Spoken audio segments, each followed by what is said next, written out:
of y'all to imagine for just a little bit that you're sitting in a cushioned chair, albeit a little uncomfortable, but still a cushioned chair.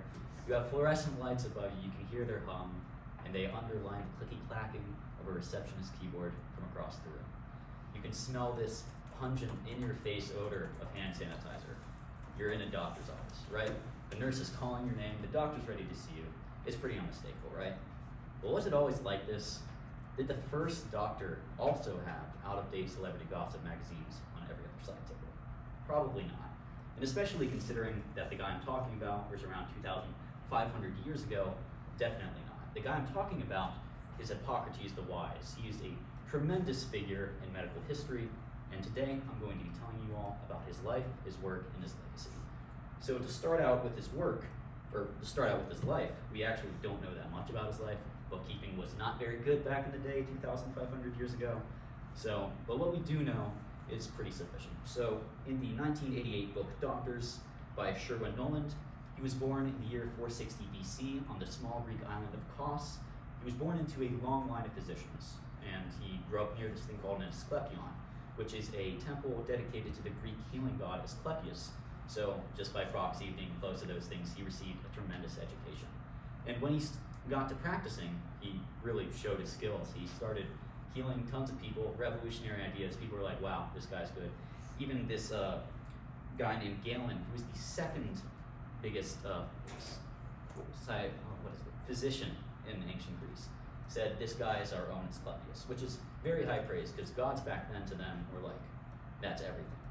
So this didn't stop him from just continuing to learn. He wasn't content with just knowing what he knew. So he traveled the world. He started learning about other people's cultures, right? Their practice of medicine, and he spread his own.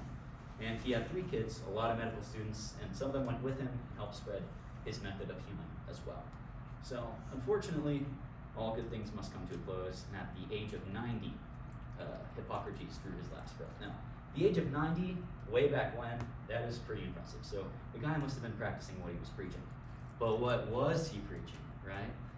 Yeah, but his work really, really revolutionary. He was a big subscriber to this thing called naturalism. Naturalism is the belief that maybe illnesses aren't at the root of some like God punishing you or something. Maybe it's because you're working too hard, or you're stressed out, or you're not eating right, right? This was a remarkable idea for its time. So a lot of good things came out of this, and a lot of bad, but we'll talk about that later. So one of the good things that came out of this was the production of the practice called prognosis, which basically means predicting the likelihood that you'll get a disease and what it will look like when you have the disease, right? Now this was super big for its time because back then the healing process was like, okay, I diagnose you with this, go to this temple, overexert yourself, wail to the gods, make yourself super tired, asking for healing. We know that now not to be the case, and according to the Story of Medicine by Roberta Margota, Hippocrates was like, well, we need to chill out, we need to put this person in the bed, wash their wounds with water and alcohol, basically pay close attention to them, much like we do today, right? Now, one of the bad things that came from this belief was Hippocrates' founding of the concept of humorism, which if you don't know, is this belief that your body has 4 humors. One of them is red blood, another phlegm, black bile, and or yellow bile. And if any of these fell out of disalignment, you'd get sick, which is not good, but what else are you going to do back then when the smartest guy around is telling you that this exists? But he also created 2 very important physical works. First, the Hippocratic bench, which is foundational to our understanding of how bones heal and how tension is put on them when we walk and stuff. And the Hippocratic corpus, which is Greek antiquity's very first modern medical textbook. So he created a lot of stuff, very good stuff, but why are we still talking about him today? What was his legacy like?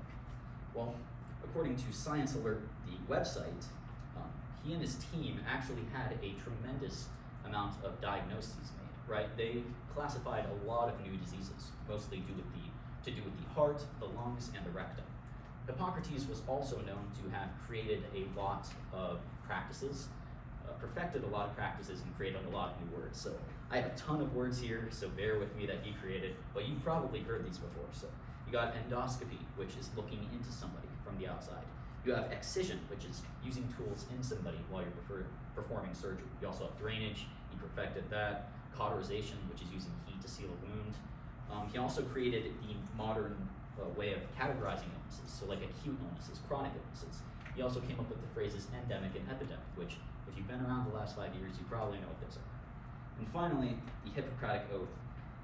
According to the Harvard Medical Blog, 80% of all doctors take some sort of ethical oath before they begin practicing. Make sure they're not doing any, evil stuff. We don't want that. But a lot of people believe it started with Hippocrates because he told his students, first, do no wrong.